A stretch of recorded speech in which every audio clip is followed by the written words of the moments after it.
Olá, muito bom dia. Muito obrigado mais uma vez pela sua companhia. Está começando mais uma edição do programa Agronegócio e eu desejo a você um dia muito abençoado e feliz. E no programa de hoje nós vamos falar das condições da safra norte-americana de soja, que, por sinal, vai muito bem. Vou falar da previsão de produção também da soja americana.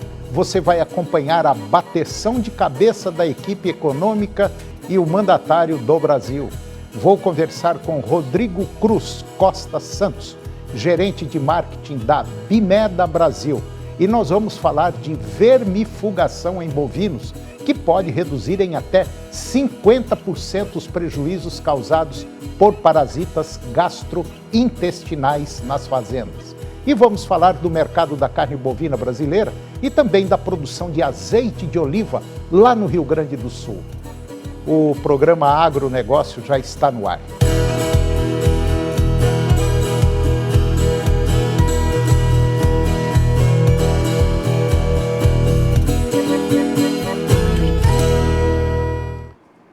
Eu começo o programa de hoje falando das condições da safra norte-americana de soja, que, por sinal, parece que vai bem. As condições lá da safra dos Estados Unidos de soja também ela é um fator muito decisivo para o mercado brasileiro e registrando as melhores condições dos últimos 18 anos. As condições climáticas favoráveis têm pressionado os preços futuros em Chicago, reduzindo a comercialização da nova safra brasileira. Além disso, o mercado de derivados de soja, como farelo, está observando uma competitividade crescente da produção argentina, que se prepara para um recorde. Esse aumento na produção argentina pode fazer com que o farelo produzido no país se torne mais competitivo em comparação ao brasileiro. E com base nas informações e no otimismo atual do mercado, é esperado que os preços da soja apresentem uma tendência de baixa na próxima semana, refletindo os diversos fatores que afetam tanto a produção quanto a comercialização mundial do grão. A Associação Brasileira das Indústrias de Óleos Vegetais, ABIOV, ela divulgou recentemente uma atualização das estatísticas mensais do complexo brasileiro da soja até abril agora deste ano. E as novas projeções revelam um cenário de ligeiras variações em relação aos dados anteriores, demonstrando uma relativa estabilidade na produção e no comércio deste importante produto agrícola. Os dados divulgados pela ABIOV apontam para uma manutenção da robustez e exportação de soja no Brasil, mesmo com pequenas flutuações nos números. E agora vamos comentar da previsão de produção da soja americana. A produção de soja em grãos para o ciclo atual está estimado em 152,5 milhões de toneladas, uma redução de 1,4 milhão de toneladas em comparação ao levantamento anterior. Apesar dessa ligeira queda, a expectativa de esmagamento mantém-se inalterada em 54,5 milhões de toneladas. A produção de farelo de soja continua estimada em 41,7 milhões de toneladas, enquanto a de óleo de soja permanece em 11 milhões de toneladas. Em abril, o processamento de soja alcançou 4,3 milhões de toneladas, uma ligeira queda de 0,6% em relação a março de 2024. No entanto, quando comparado ao mesmo período do ano anterior, houve um aumento de 0,6%, ajustado pelo percentual amostral de 90,6%. Esses números refletem a consistência do setor em manter a produção em níveis elevados, apesar das variações sazonais. Já no que tange ao comércio exterior, as previsões de exportação permanecem inalteradas. O Brasil espera exportar 97,8 milhões de toneladas de soja em grãos, 21,6 milhões de toneladas de farelo de soja e 1,1 milhão de toneladas de óleo de soja. A receita projetada para essas vendas no mercado internacional é de impressionantes 54 bilhões de dólares para o ano de 2024. E esses números, eles consolidam a posição do Brasil como um dos principais players no mercado global de soja. E agora vamos comentar da bateção de cabeça da equipe econômica e do mandatário do Brasil. O presidente do Brasil disse ter ficado perplexo com o cenário apresentado por sua equipe econômica em relação aos ajustes fiscais. A equipe econômica do governo federal tem que me apresentar a necessidade de corte. A gente, disse o presidente da República, vem discutindo corte de 10 bilhões, 15 bilhões, 11 bilhões aqui e, de repente, descobrem que temos 546 bilhões de reais em benefício fiscal para os ricos desse país, afirmou o presidente do Brasil em uma entrevista à rádio CBN. E nessa semana, o presidente do Brasil se reuniu com os ministros Fernando Haddad e Simone Tebet para falar sobre uma revisão de gastos. Segundo o presidente, o problema é que a parte mais rica do Brasil tomou conta do orçamento brasileiro, sendo que existe muita isenção sem contrapartida para a população, especialmente os trabalhadores. Aí o presidente disse: eu estou disposto a discutir o orçamento com a maior seriedade, com a Câmara, com o Senado, com as empresas, os banqueiros, mas que a gente faça que o povo mais humilde que mais necessita do Estado não seja prejudicado, como em alguns momentos da história foi, disse o presidente do Brasil.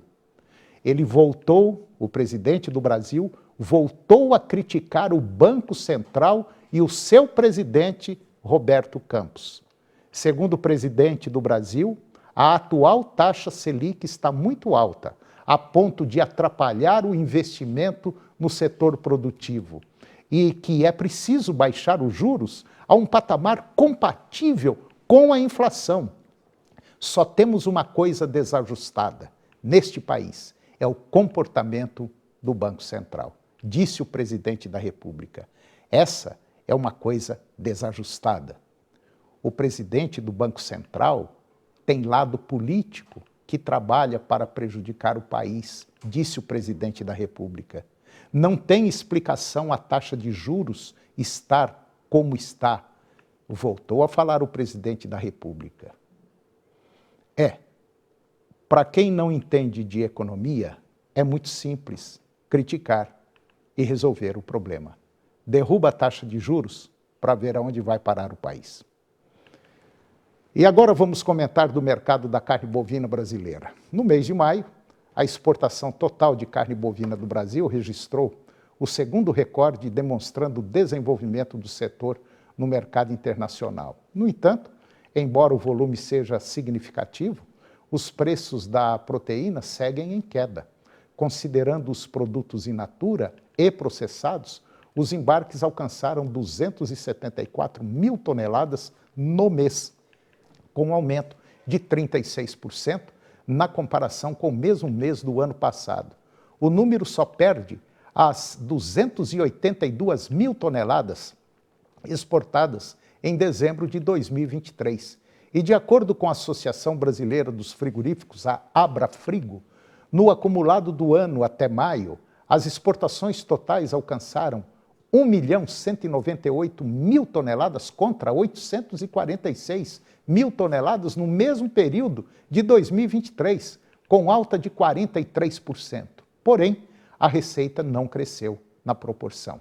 No acumulado de janeiro a maio de 2023, a receita foi de 3 bilhões 843 milhões de dólares e no mesmo período de 2024 foi de 4,8 bilhões de dólares, com crescimento de 26%.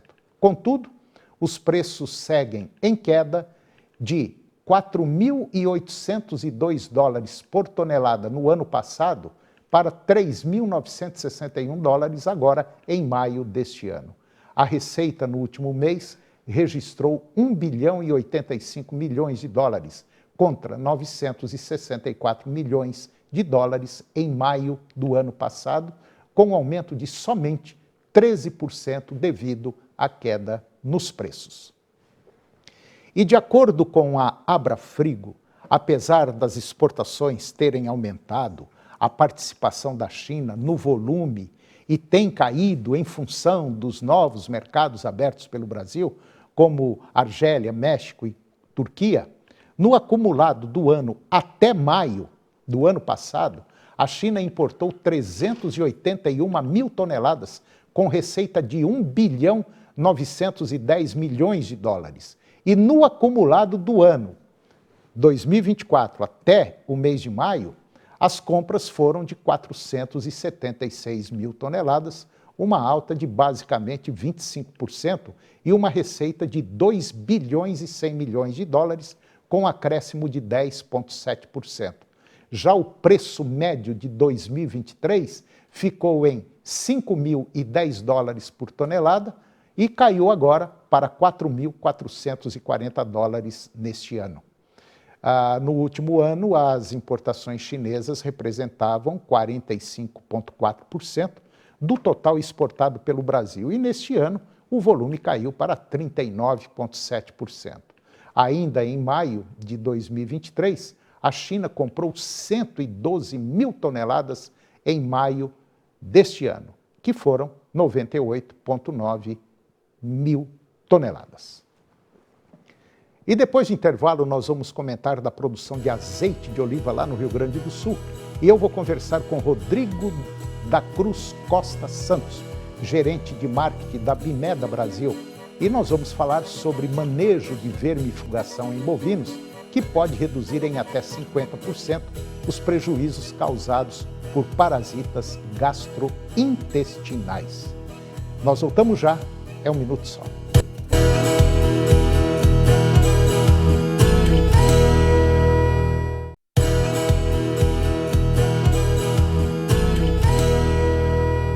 Nós estamos de volta e agora vamos falar da produção de azeite de oliva lá no Rio Grande do Sul.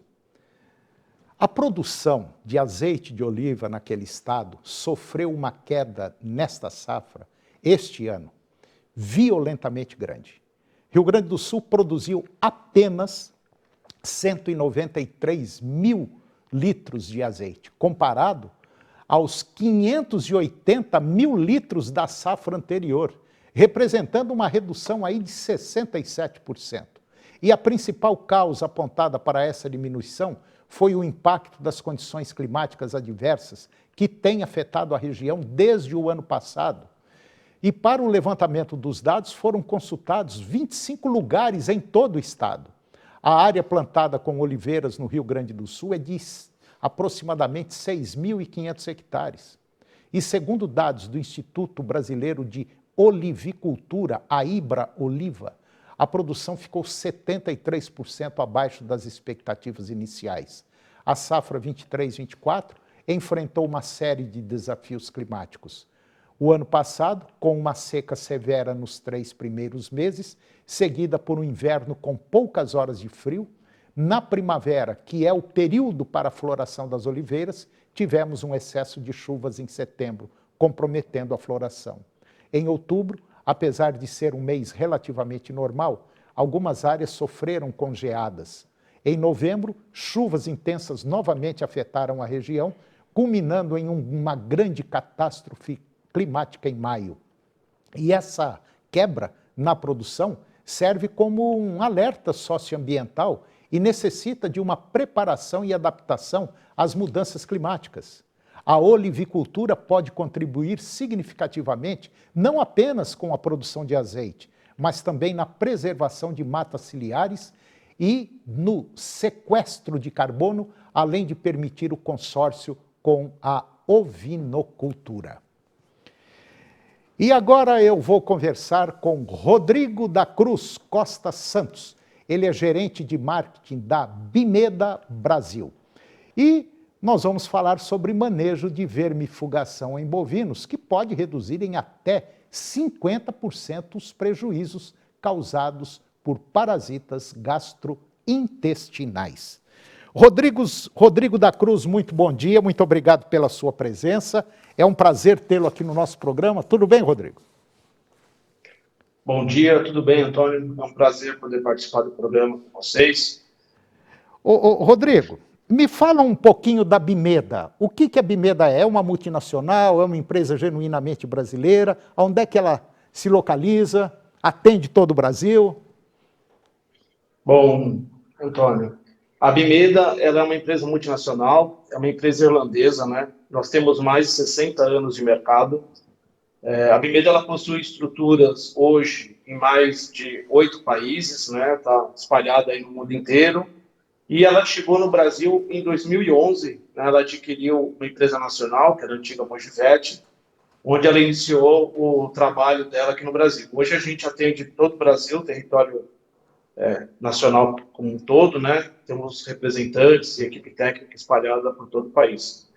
O portfólio da Bimeda abrange tanto gado de leite quanto gado de corte, aves, ou é específico para bovinos? Antônio, o nosso portfólio hoje, ele é basicamente focado para ruminantes, para bovinos. A gente tem alguns produtos para pet, alguns produtos para avicultura, suinocultura e equinos, mas grande parte hoje do nosso portfólio é focado em bovinos de corte e bovinos de leite. Eu acho importante essa pergunta porque quanto mais especializada for a empresa, parece que melhores são os produtos, né? Assim, de maneira geral. Agora me diga uma coisa, nós temos aí o problema de vermifugação em bovinos, que ainda é assim, vamos dizer, um setor que, de maneira geral, o pecuarista, assim, de forma geral, abrangente, não esquenta muito a cabeça, não, né? Vai tocando, é aftosa, é a vacina da raiva, tal, brucelose, aquele negócio todo, mas, assim, a vermifugação geralmente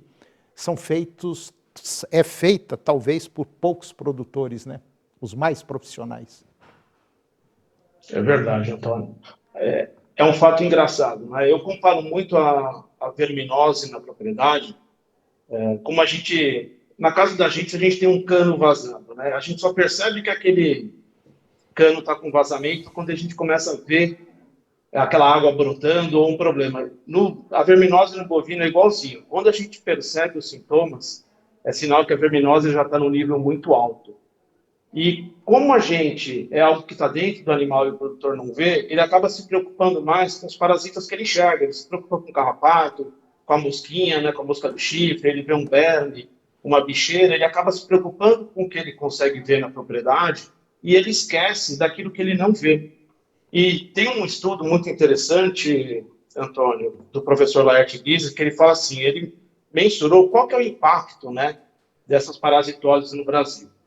E esse estudo foi feito em 2014 e levantou-se o número de 14 bilhões de dólares, que é o impacto causado pelos parasitas em geral no Brasil.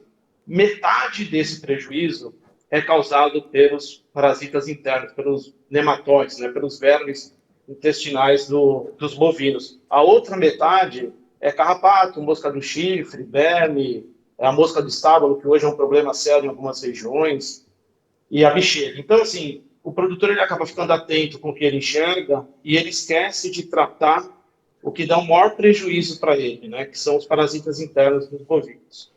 E aí nós temos também um outro agravante atrelado a isso aí, que é a perda de peso e também a produção e produtividade de leite quando o animal bebe uma água que não deveria estar bebendo, né? Às vezes é a água de um rego d'água, de um córrego, que já vem de outra fazenda, que pode estar contaminada, vai contaminar o seu rebanho, não é uma água boa, que vai causar um prejuízo muito grande, tanto em perda de peso, quanto produtividade de leite, né? É verdade. O grande desafio do produtor, né, quando ele tem que fazer um controle dos parasitas, é que como ele não enxerga, ele não trata. E os parasitas, os vermes, vamos dizer assim, né, os parasitas internos, eles competem com o animal, por quê? Por nutriente. Então, eles diminuem a absorção. Então, quando o produtor tem uma aguada que não é de boa qualidade, né, um pasto não está manejado da maneira adequada, que você aumenta a suscetibilidade desses animais em ingestão de larvas a se infectarem com os parasitas internos, com os vermes, ele acaba o quê? Deixando esses animais propícios a não conseguir aproveitar nem toda a nutrição que ele dá. Então, esses animais acabam tendo desempenho inferior aos animais que são vermifugados, né? Eles têm, quando você pega os animais mais jovens, ele tem um crescimento mais lento. Por quê? Você tem os vermes competindo por nutrientes com o animal, né? E é muito importante, porque o animal, como que funciona, né? O bovino e o ser humano e todos, né? Primeira coisa, o animal ele vai ingerir os nutrientes para atender às necessidades dele, para ele ficar vivo. Depois que ele consegue atender as necessidades fisiológicas, ele vai começar o quê? A crescer, a entrar em reprodução. Então, toda vez que você tem algo competindo com esses nutrientes que você está dando para os animais, você retarda os animais a chegarem nessas próximas etapas. Por isso que quando a gente trata um bovino ou uma vaca, você vermifuga o animal da maneira correta, você tem ganhos em diversas áreas, né? Você tem ganhos na área do desempenho do animal, você tem ganhos reprodutivos. Por quê? Porque você está tirando competição pelo nutriente que você está dando para esse animal, pela absorção de nutrientes. E quando a gente fala em ganho de peso, quer dizer, você deixar de ganhar 100, 150 gramas por dia um animal por problema de água ou por problema de verminose, ou uma vaca deixar de produzir 1 litro, 1,5 litro, 2 litros de leite por dia, a hora que você bater isso no final do ciclo, é muito dinheiro que foi para o ralo, mas é muito dinheiro. É muita coisa, Antônio. Desses estudos, né, tem vários estudos que mostram, né? No caso do gado de leite, quando você vermifuga as vacas, né, na entrada do período seco, antes da secagem, e você também pode vermifugar esses animais logo no pós-parto, né? Esses animais tendem, na lactação seguinte, nessa lactação que começa, a produzir até 180 quilos de leite a mais do que os animais que não foram vermifugados. Né? 180? O leite, 180 quilos durante esse período de lactação. Então, se a gente pegar aí, vai dar mais ou menos 0,6 quilos por dia, né? Isso depende de rebanho, mas Sim, são claro. que alguns estudos mostram. 180 quilos de leite, vamos fazer uma conta aqui a R$2, que o leite já está mais do que isso, mas só para fazer uma conta simples, são R$360. Hoje o produtor ele consegue fazer um controle de verminose com custo inferior a R$10. Ele consegue hoje até produtos que são carência zero, utilizar produtos no momento que o animal pariu, e para tratar esses animais contra a verminose é um custo muito inferior. Então, o retorno sobre o investimento que o produtor tem, ele é muito grande. Um fator interessante, pensando no gado de leite, né? Se você, né, mesmo esses animais que são adultos, tal, eles tendem a ter um aumento de ovos por gramas de fezes, né, de vermes nesse período. Quando você tem numa vaca de leite algo competindo por nutrientes, a gente sabe, a vaca de leite ela sofre muito nas primeiras semanas aí pós-parto, por causa que ela está amamentando o bezerro no pico de lactação, ela não consegue ter a ingestão de nutrientes que ela precisa para se produzir leite e voltar à reprodução. É Então, quando verdade. você trata esses animais, tudo que você elimina da competição pelo nutriente, você tem outros ganhos, a produção de leite. Esses animais, eles tendem a emprenhar mais cedo do que os animais que não foram vermifugados. Então, você tem um ganho também nos dias que esse animal ficou em aberto, né? Os dias que a vaca ficou sem taprenha. Isso tudo para o produtor de leite é ganho, porque cada dia que ele tem na propriedade uma vaca vazia, né, uma vaca de leite que não taprenha, ele está tendo prejuízo. Né? Ele tem um custo e não vai ter uma produção de leite tão cedo quanto ele poderia ter. Então, você tem diversos ganhos para o produtor, não é só o ganho na produção de leite também. É verdade. É um conjunto de fatores, né, que faz com que a coisa fique ou positiva ou negativa.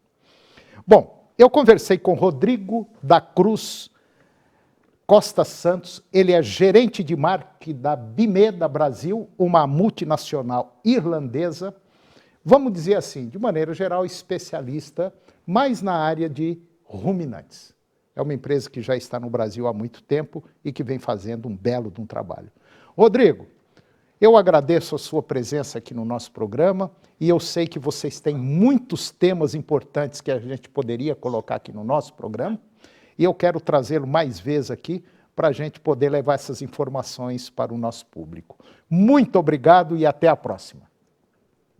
Obrigado, Tony. Estou à disposição de vocês. Até a próxima. Obrigado. E o programa de hoje chegou ao fim. E eu termino o programa de hoje com a seguinte frase: seja, use e abuse da criatividade. Isso te diferencia do resto da humanidade. Um grande abraço, muito obrigado pela sua companhia, que Deus nos abençoe e até o próximo programa.